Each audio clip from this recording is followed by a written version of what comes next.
Maybe instead of going against it or going against nature, I can pause, reflect, observe.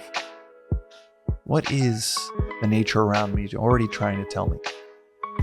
We are back with another reflection on that TDV, the Daily Vedantic. What up, y'all? It is the beginning of a new year, back from travel. Just went surfing this morning. I love rhythms. Love finding rhythm. Obviously, I love making music, or at least I talk about it every once in a while on this podcast. I love making music.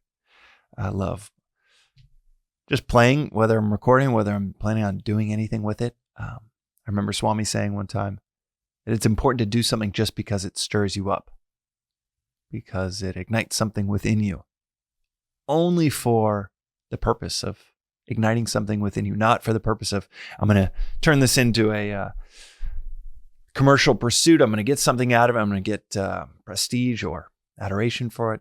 None of that, because that's, one of the two lessons from the Bhagavad Gita is the fruits from our labor are not ours. So that's one of the worst ways. It's one of the easiest ways to kill the fun of a hobby is, oh, wow, I'm decent at this. I should turn this into something. I should start selling it. I should start commercializing it. No, none of that. Just simply do it because it stirs you up. Doing things with our hands is one of the optimal ways of creating a sense of satisfaction within us, according to the latest in neuroscience. I remember hearing that a few months ago and just blew me away that there are certain activities that will release dopamine, certain activities that release serotonin, or things that you can do to release feel-good chemicals, dopamine being great reward, neurochemical reward coming from things like exercise. But to get dopamine, serotonin, and oxytocin, which you can be generous and get oxytocin, but you might not necessarily generate dopamine or serotonin. But to get the mix of all three, dopamine, serotonin, and oxytocin, it's work with our hands. At least that's what this neuroscientist was saying. So working with our hands, and you can see the evolutionary benefit of that. The people that find the most satisfaction, inherent satisfaction working with their hands, picking berries, making things, well then, I don't know. Not an evolutionary biologist, but I would imagine that would make them very useful to their community, and maybe they'd have more babies than the average bear. So you extrapolate that out, and maybe that's why neurochemically we love working with our hands. This philosophy is all about going with nature. The true foundational nature within us. The nature of how the universe works. When surfing today, and such a great sport to make you reflect on, all right, that's what nature is doing. How do I go along with it? Because if you go against nature while you're surfing, you are going to get rocked. It is built around reflecting deeply and fine-tuning your symbiotic relationship with nature, with the wave, going with the wave. And when you can move with nature, 1, 2, 3 paddles pop up and you can glide 200 yards if it's a great wave. Picking the right waves to ride. And this reflection today is all about going with nature. Your nature, your essential nature, relative nature, the environment around us, how the universe works, understanding it, and going with it. It's the Eastern philosophical concept of flow. The Taoist principle of like a ball in a stream, just going with it, not grasping or clinging to anything. And the Vedantic theme within this is, it goes back to what Vedanta is, a manual for living. It is the manual, as it's often referred to as the Manual for Living Well. You don't have to read the manual. You can just start pressing buttons and learn as you go. But imagine how much more proficient one would be with an instrument, a tool, an appliance at home if you read through the manual. And by all means, try pressing buttons, trying different things on your own. But when frustrated, when not getting the results that you want, when feeling exhausted, burnt out in life, maybe it's worth at least checking out the manual. And then when you really learn and digest the manual, you find out all of this latent power within this appliance or within life that's just sitting there for us to tap into. Instead of paddling against the wave and going 3 feet with a whole lot of effort and trauma, it's 1/10 the effort and you go 100 times the distance. It's that big of a difference when we learn how things is.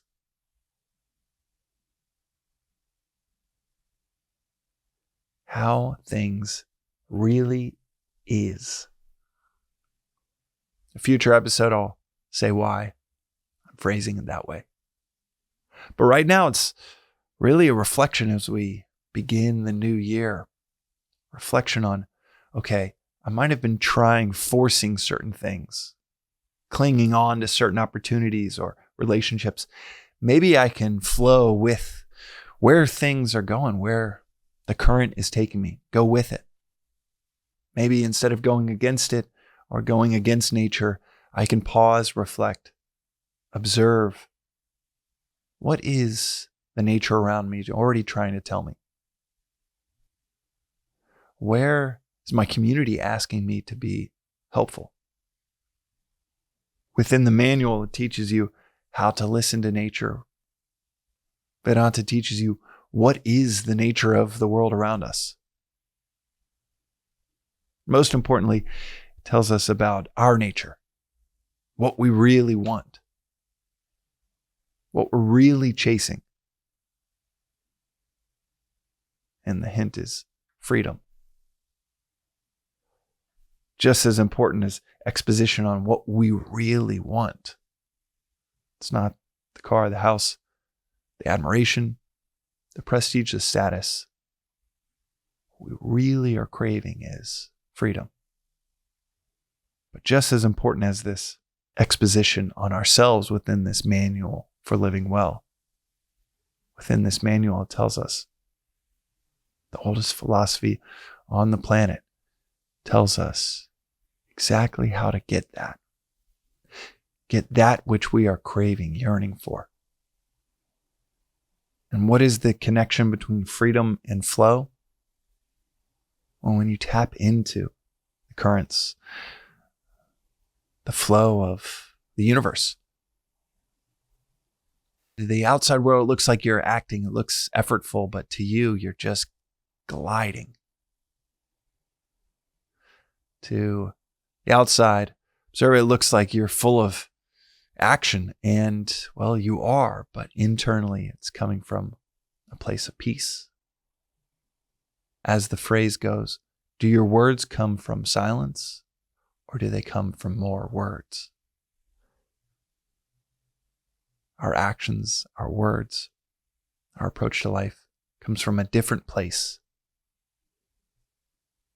When we plumb the depths of our inner world, explore the practicality of a manual on how to operate this thing, on how to navigate this existence. And what do you get when you tap into the relative and then the absolute flow, union between you and the wave, you and life? Well, it takes you all the way to freedom. Freedom within what you're going to do over the next couple hours.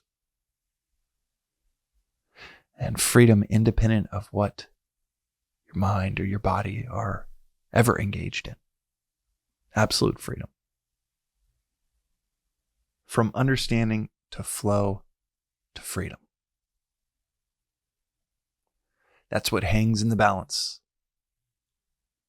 Instead of trial and erring, trying different things out, smashing buttons, hitting reset over and over again with different career paths or different relationships, and thinking, all right, I've got a handle on this appliance. I've got a handle on this thing called life.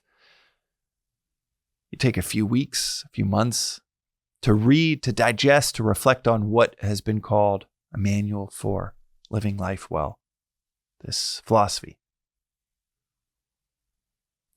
And you see, okay, over the next 4, 5, 6 weeks, 3, 4, 5 months, does it work? Super simple.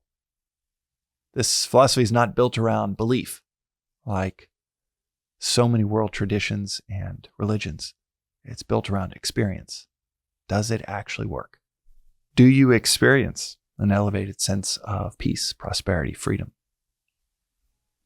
when reflecting and applying these principles, these eternal principles? And from that experience, it takes you back to even further understanding, further flow, and even more freedom. That's today's reflection on the Daily Vedantic. We'll see you tomorrow.